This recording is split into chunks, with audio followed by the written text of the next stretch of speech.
What the? Timer starts now. Oh, fuck me. Okay. Alright, y'all. Let's talk about character integrity. Because characters. Alright. So first of all, what is capitalism? We don't need to go over this. You all know what capitalism is. It's shit. Correct. Okay, so when I'm talking about characters, right? I'm an English major. I think a lot about characters just because I'm mentally ill.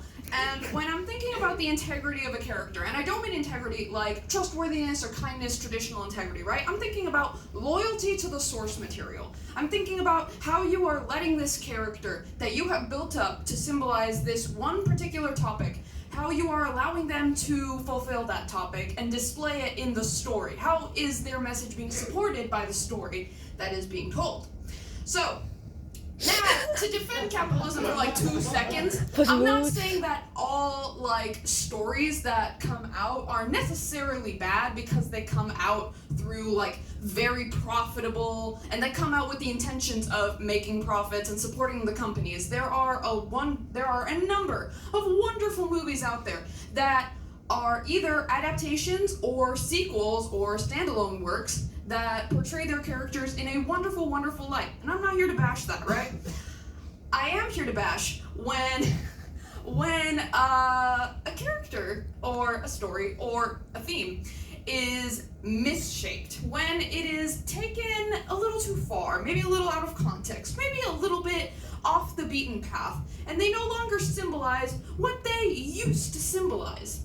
And so, let me ask you, what do you think might happen when you have a character who was subtly supposed to be anti-capitalist, then adapted into a overtly anti-capitalist form, and then adapted once more into a pro-capitalist form? What is gained? What is lost? Who is this character?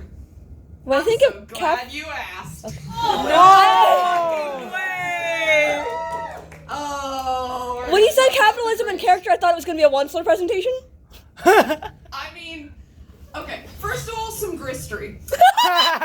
So, this character originated in the book from Dr. Seuss, How the Grinch Stole Christmas. This came out in 1957, and then was adapted into a 30-minute short television special in 1966. This is the Superior Grinch adaptation, fight me.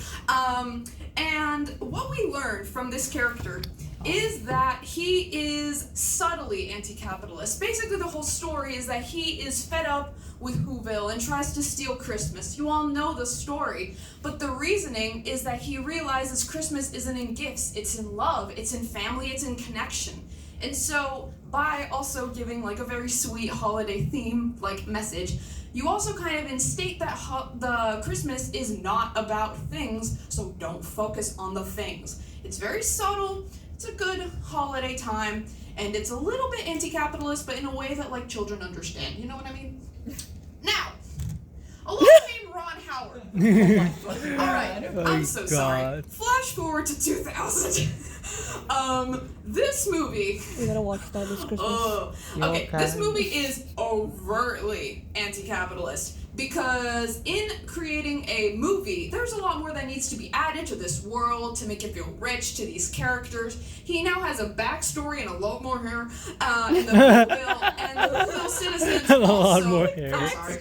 also has a little bit more dimension to it. They are now super capitalist, and they're spending money, they're going into debt. They're having all of these like celebrations about Christmas that are very superficial. And at the end, you know the story, it continues as it is. And so what we learn is that Whoville is super pro-capitalist, and the Grinch's theft of everything feels more like the consequences of their cruel treatment of him and their inability to see the true meaning of Christmas. And so this movie is an adaptation of that story and of the original story. And we're going to talk about that a little bit more in just a second, because we have one more flash to go to. What is this? Back in 2018, Illumination made this movie again for some reason. They casted Benedict Cumberbatch as the Grinch, which is a decision I will never understand. And okay, so in this movie, Whoville is a little pro-capitalist. It's actually not really stated. Like, they have gifts and they have like celebrations, but it's never the forefront of the story. And the Grinch is he's a guy He's just kind of there. He's kind of sad, and he decides to steal Christmas, but it doesn't really feel like a theft. It just kind of feels like cry for help. It's a very weird movie. He's a wet cat. Huh? He's my scrunkly. All right, so Oh. we're gonna do some character analysis. All right, y'all, we're all smart. We're going through finals. I'm Let's not. do some analysis. God. What can you, what can you, as intellectual college students, gather from this photograph of the Grinch eating his food? Stinky. Sure. Poor, uncivilized. Hot. Very, very good. Hi. Hot. And as analytical college students, you all make some very interesting points. Shut up. The food is incredibly dirty. It is not fresh. It is rotting. The Grinch is not clean. He uses an onion first as a food and then as deodorant. What can we kind of derive from this? Like, is he like buying these groceries? Is he like doing DoorDash or something? No, he gets them from the garbage. And what does that mean? It means he's not participating in capitalism. He is ignoring it. He is living on his own off of scraps from other people. And as we later see in the movie, his entire home is built on the trash of Whoville. Sorry. Now, in the animated version, Oh my god. as Oh. analytical college students, please tell me, what can you discern from this version of the Grinch? He's not boycotting Kellogg. Capitalist. Pig. All of you talked at the same time. Fuck ass brand biter. Yo! Why he got undies on? Correct! Also, yeah, they didn't make him naked, which is a real L. But yeah, no, you make a wonderful point. Where, do these look like trash to you?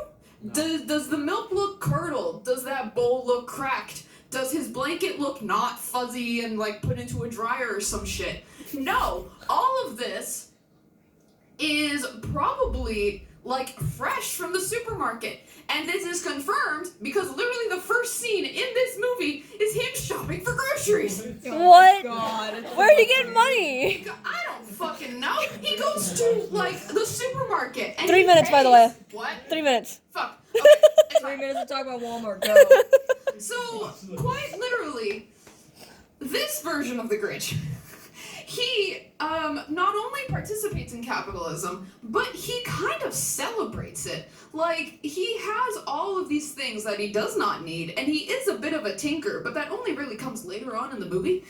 And so, when you're thinking about portrayals, and you want to think about portrayals, you should definitely consider what this character is trying to accomplish, right? Because as we've established, the original version of this character was subtly anti-capitalist. And then Ron Howard decided to make him super anti-capitalist. And now Illumination decided to make him pro-capitalist. Illumination is pro-capitalism anyway. I True. know! So what does that say about this version of the Grinch? That society is shit. No, it's character okay, not wrong, but it's character assassination. The Grinch is a bitch and they made him depressed. This Grinch is not hot. If you line the two Grinches next to each other and you asked me which Grinch regularly commits tax fraud and which Grinch files his taxes on time and correctly, is it really a question?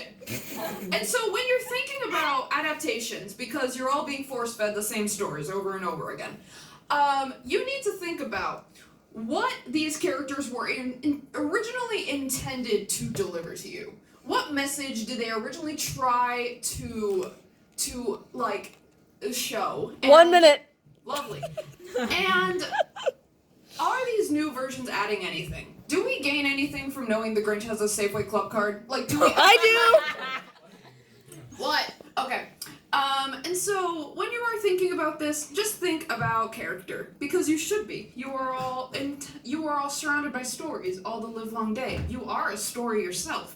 So for the love of God, pay attention to the source material and consider what facets of your characters cannot be changed. Because is it truly a change if you are killing the original intent of that character? Just something to consider. I've been Candela and I want to fuck the Grinch. Thank you. do. Yeah!